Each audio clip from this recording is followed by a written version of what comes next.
Olá, estamos de volta no começo da semana. Você tenha, por favor, uma segunda fecunda e uma semana bacana. Continue firme aqui no nosso canal José Neumann e Pinto no YouTube, dando a sua força, visualizando o máximo que puder. Nós estamos voltando a crescer em matéria de visualizações e eu conto com você nesse momento. E agradeço muito, Agradeço também a Najib Orro, um arquiteto que disse que me segue, que é meu fã. Obrigado, Najib! E em seu nome eu saúdo todos os que me seguem, os que dizem que gostaram, os que comentaram, né? Bom, hoje eu vou comentar com uma notícia que confirma uma informação que eu dei há algum tempo. Há algum tempo eu entrevistei o economista Cláudio Porto, da Macroplan. Cláudio Porto, que eu conheço desde a adolescência, foi meu líder estudantil em Campina Grande, nos anos 60, no fim dos anos 60, me deu uma entrevista no Neumann Entrevista, que eu publico normalmente aos sábados, né, dizendo o seguinte, que o Brasil empobreceu muito no último decênio, não foram só os pobres que empobreceram, houve uma democratização do empobrecimento, e que ia precisar de pelo menos mais 8 anos para se recuperar, caso tenha de tomar uma decisão realmente racional que evite a sequência de miséria e empobrecimento que tem sido esse decênio. Esse decênio sob os auspícios de Dilma Rousseff, do PT, Michel Temer, do MDB, e Bolsonaro, seja de que partido for. Agora está no tal do PL, do Valdemar Costa Neto, e o nome dele é Valdemar, o nome dela é Valdemar, né? Pois é, então, o que aconteceu é que a semana começou com uma informação dada por um levantamento feito a pedido do Jornal Estado de São Paulo, pelo Instituto Brasileiro de Economia, da Fundação Getúlio Vargas, e pelo Instituto Brasileiro de Geografia e Estatística, o IBGE. São duas instituições seríssimas, de alta credibilidade, e elas chegaram, essas duas instituições, à conclusão de que nós acabamos de produzir o pior PIB, mas pior do que o de 2013, que foi o PIB que derrubou a Dilma, o chamado PIBinho que derrubou a Dilma. O PIB, o último PIB divulgado pelo IBGE e depois verificado a história dos PIBs pelo IBGE e pelo IBRE, foi o pior PIB de todos os tempos, incluindo o PIB que derrubou a Dilma Rousseff. Agora, esse não consegue derrubar o Bolsonaro. Ao contrário, veja bem, o que é que eu lhe disse? O que eu lhe disse é que nós devemos essa miséria, esse empobrecimento generalizado, a 3 presidentes. Dilma Rousseff, do PT, Michel Temer, do MDB, e Jair Bolsonaro, sem partido, do PL, seja lá de que partido for. Pois é. 2 deles estão disputando a presidência da República com chance de chegar ao segundo turno. Quer dizer, com chance de nós não termos nenhum presidente eleito em 2022 comprometido com o ressurgimento, com o renascimento do Brasil. Com aquela fé que o Cláudio Porto teve quando me disse que acredita que o Brasil vai sair dessa. Mas para sair dessa, tem que primeiro passar por uma grande redução da atividade econômica, uma atitude semelhantes ao que foi as atitudes que foram tomadas pela equipe que criou o Plano Real sob o controle e a presidência de Fernando Henrique Cardoso, quando vivemos a prosperidade da qual o Lula foi um grande caudatário. Eu quero lhe dizer o seguinte, o Lula está se aproveitando, pelo que eu observo na rua, de que ninguém conecta com Dilma. Dilma tem péssimas relações com o sintagma, com a sintaxe, e foi de uma incompetência atroz. Só que os frutos da repartição, do distributivismo do PT de Lula, logo depois do plano real, esses frutos apodreceram com o tempo, o que era inevitável. Então o Lula goza de uma memória de um tempo em que se comprava carro, que se ia para a escola, que pegava avião. Olha, tudo isso terminou, o prazo acabou, mas o Lula ainda é recaudatário. Por quê? Porque o adversário dele, o adversário favorito dele, como ele é o adversário favorito do adversário, é o Bolsonaro. E o Bolsonaro é o grande responsável pelo empobrecimento, e não adianta jogar tudo em cima da Covid-19, não. Nós vamos aqui em frente mostrar a você como o Bolsonaro participou disso. Então, nós temos que realmente sair dessa polarização. Essa polarização nos condena a pelo menos mais 4 anos de miséria. Ou seja, em vez de passar uns 8 para recuperarmos, não é recuperarmos não, para voltarmos a 2013, nós vamos afundar mais.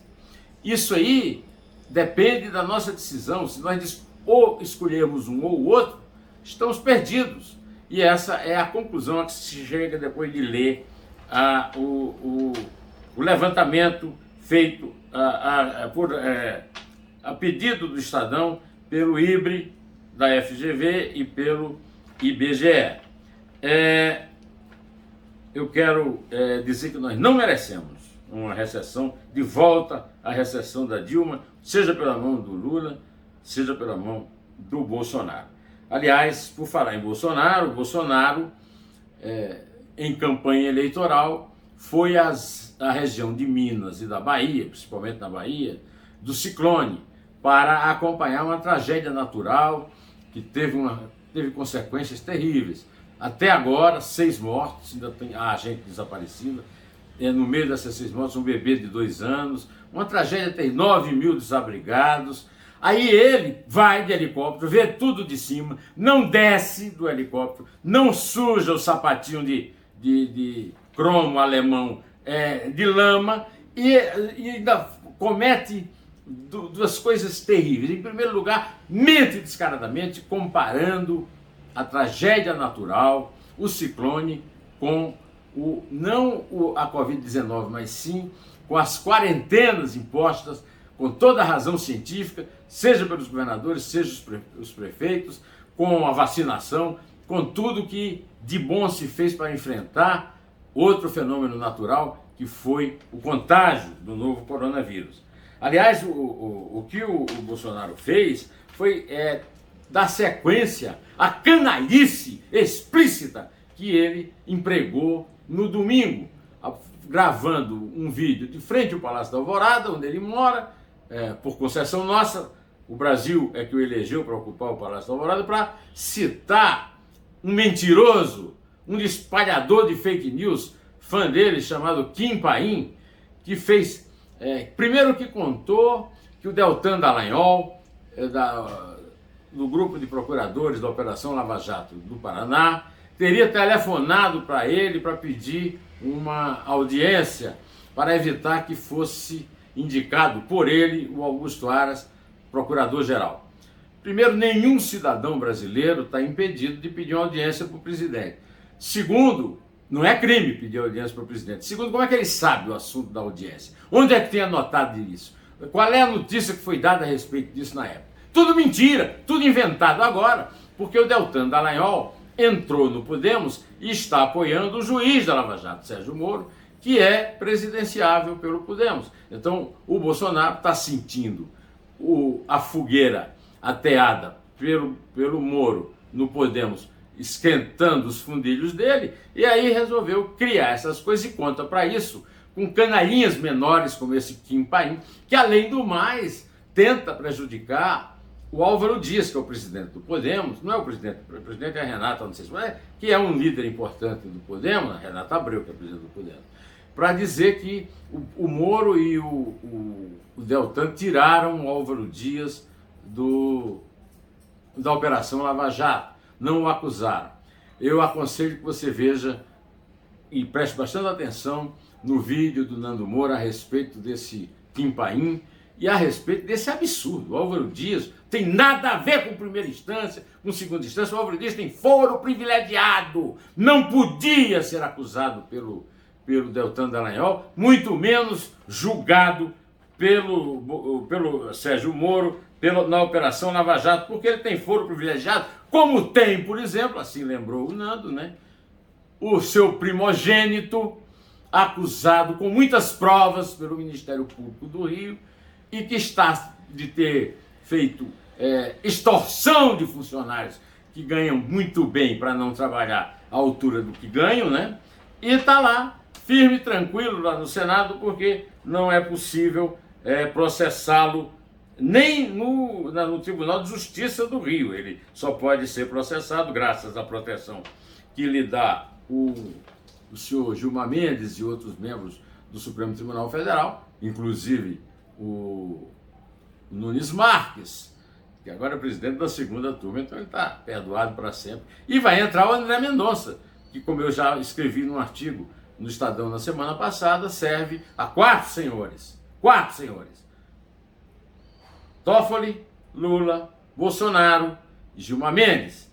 Pois bem, além disso, o Bolsonaro assistiu impávido, sem reagir, à violência, à truculência da sua segurança lá na região atingida pelo ciclone, que aplicou o golpe do mata-leão, uma abraçada no pescoço da repórter da afiliada da Globo na Bahia, um absurdo, violência contra a imprensa, que faz parte da tentativa de golpe ditatorial do Bolsonaro e dos seus bolsonaristas. Vários apoiadores dele que estavam lá participaram dessa agressão absurda que tinha que ser punida a repórter da Globo. E o Bolsonaro é quem inspira isso e fica fora. Aliás, eu quero dizer, eu vou voltar a um assunto que eu tratei aqui na sexta, que eu continuo cada vez mais desconfiado dessa história dos hackers que invadiram os sites do Conect SUS e do Ministério da Saúde. Não sei não. Até agora a Polícia Federal não descobriu nada. Até agora o ministro da Saúde só disse que isso não aconteceu nada com os dados, que ninguém vai saber. Mas até agora também ninguém está sabendo de evolução nenhuma da Covid-19, porque tudo paralisado por falta de informação nos computadores do Ministério da Saúde. Isso já devia ter sido apurado e todo mundo ter sido punido. Como eu já tenho anotado aqui, já falei para vocês, o general Carlos Alberto Santos Cruz deu uma entrevista maravilhosa na série Neumann Entrevista. A entrevista está repercutindo com muito sucesso. Eu usei inclusive no título isso. Ele disse que o desgoverno Bolsonaro, ele usa governo, mas ele usaria desgoverno, né? É um show de sem-vergonhice. Pois é. E disse mais: em 33 anos de vida pública, 2 anos na Câmara do Rio, 28 anos na Câmara e 3 na presidência, Bolsonaro nunca fez nada que pudesse ser aproveitado. O general Santos Cruz sabe disso. Ele foi secretário de governo desse mesmo desgoverno e saiu exonerado pelo Bolsonaro, mas disse que sairia de qualquer forma se o Bolsonaro não exonerasse, porque ele não participava ali daquela canalice do gabinete do ódio dirigido pelo Carlos Bolsonaro, o filho 02, né? 000002, lá em torno de um gabinete cujo titular lá, né, está aparecendo aí também, né, nessa mesma história do tal do Kim Paim. Olha, eu aconselho você a ver, você não vai se arrepender. Nesta segunda-feira, eu abri o meu comentário na Rádio Eldorado a respeito do controle pelo crime no garimpo ilegal em terras indígenas, que já produziu a renda, por exemplo, de uma família, um pai e um filho italiano, de R$1 milhão. Mas até agora a justiça já bloqueou 500 milhões de reais dessas empresas que participam do contrabando ilegal de ouro em terras indígenas. Isso é um absurdo, é um assunto que realmente a Polícia Federal fez uma operação chamada Terra Desolada, mas tem que ir além disso. Eu tenho, olha, desde a época da Constituição de 88, que eu tenho feito um combate dizendo isso. Criminosos do mundo inteiro desmatam, incendeiam a Amazônia, porque se associam a políticos do norte, nortistas que controlam o poder no Congresso. E agora tem um grande cúmplice, que é o capitão das milícias, Jair Bolsonaro. Essa história do crime do ouro é uma história muito grave, devia ser reprimida para valer, mas não é, porque a Polícia Federal, meus amigos, está sob controle total do Bolsonaro. Controle tal que, por exemplo, o Luiz Vassalo, que era produtor da Rádio Eldorado e hoje é repórter do Estadão, fez um levantamento em que chegou à conclusão, eu vou ler aqui para vocês, que 277 anos de prisão dos condenados pelos juízes das operações como Lava Jato e como Greenfield foram dispensados de cumprir pena por causa da aliança bolsolulista. Bolsonaro e Lula unidos para disputarem no segundo turno a volta à miséria deste decênio em que nós estamos, e você não pode deixar isso acontecer. Isso tudo com as bênçãos do Congresso de Arthur Lira e do Supremo Tribunal Federal. A respeito do assunto, o professor Modesto Carvalhosa publicou no fim de semana um brilhante artigo mostrando as grandes deficiências do Supremo Tribunal Federal que permitem que os tribunais superiores, de um modo geral, atrapalhem o trabalho digno da instância inicial e não da instância inferior da justiça. Por mais lerda que ela seja, ela pelo menos condena esses corruptos, como condenou na época de ouro da Lava Jato, e agora não condena mais, porque além do Procurador-Geral da República ser conivente, o Supremo Tribunal também é. E o jeito de evitar a conivência do Supremo Tribunal está descrita no artigo do professor Carvalhosa, na página de opinião do Globo, no fim de semana. Bom, eu vou ficando por aqui, direto ao assunto, em pé. E só a verdade salvará as nossas vidas.